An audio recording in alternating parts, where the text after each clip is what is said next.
como se livrar da dependência química. Aqui no estúdio, a gente recebe agora o psicólogo Pedro Paulo de Carvalho, que é também secretário adjunto da CEPAS. Bom dia, seja muito bem-vindo ao Rondônia TV. Bom dia.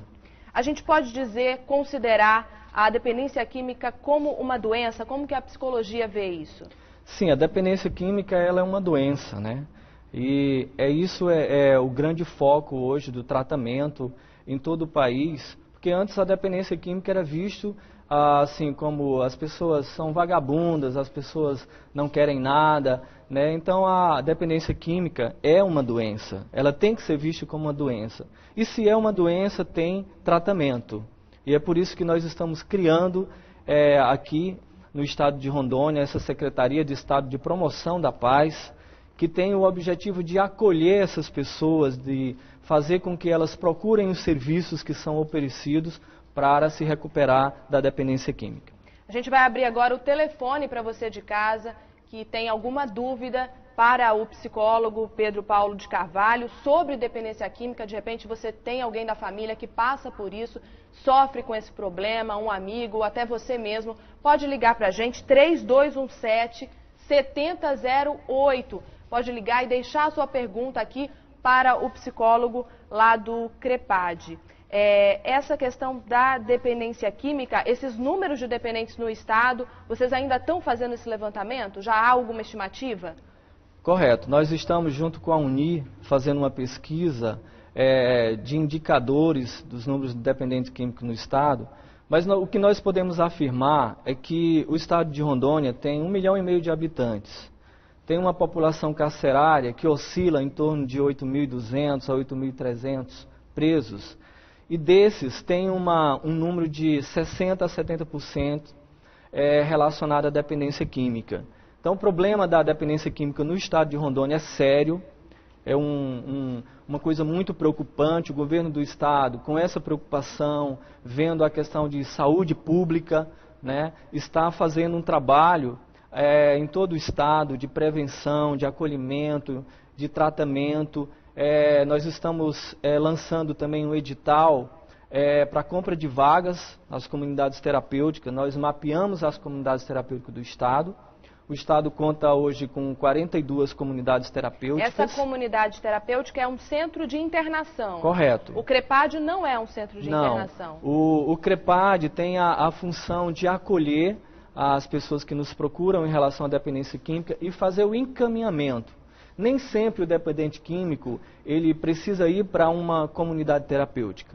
Às vezes ele precisa fazer um acompanhamento ambulatorial, às vezes ele precisa fazer um trabalho em grupo. Nós temos vários grupos de autoajuda, como a AA, nós temos Amor Exigente e outros grupos que fazem esse trabalho, né? Então as pessoas são encaminhadas aos serviços através dessa triagem que é feita no CREPAD. Vamos falar um pouco do tipo, né, de ajuda, de procura das pessoas. Quando que essa busca é voluntária, involuntária? Aqui em Rondônia já há esse trabalho involuntário, a pessoa precisa realmente querer se tratar para ter o tratamento? Então, aqui no estado de Rondônia nós trabalhamos com a internação voluntária, né?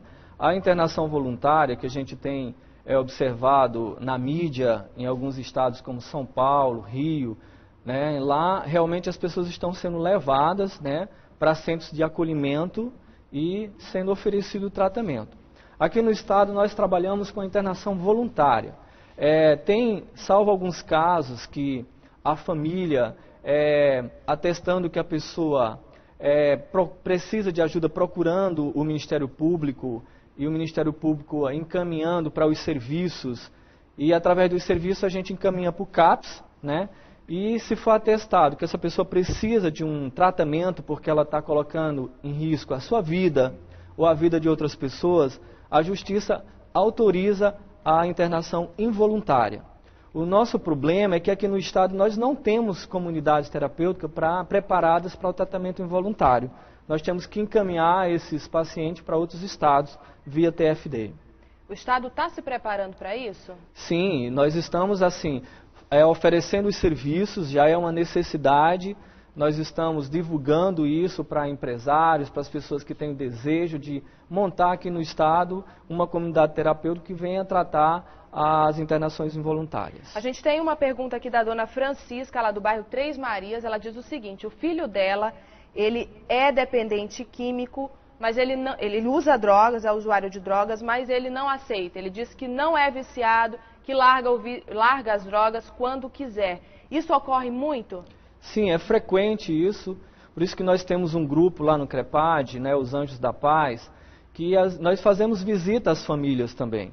Porque num primeiro momento a pessoa pode ter esse processo de rejeição, mas com o acolhimento, com a entrevista motivacional, a pessoa vai aos poucos aceitando o tratamento, né? Às vezes a pessoa tem um processo de rejeição que é natural, devido manter essa dependência há muito tempo, há vários anos, mas quando você vai motivando, tratando a dependência química como doença, tratando os ganhos que a pessoa pode ter na sua saúde, na sua vida, a pessoa normalmente ela tem uma tendência a aceitar o tratamento.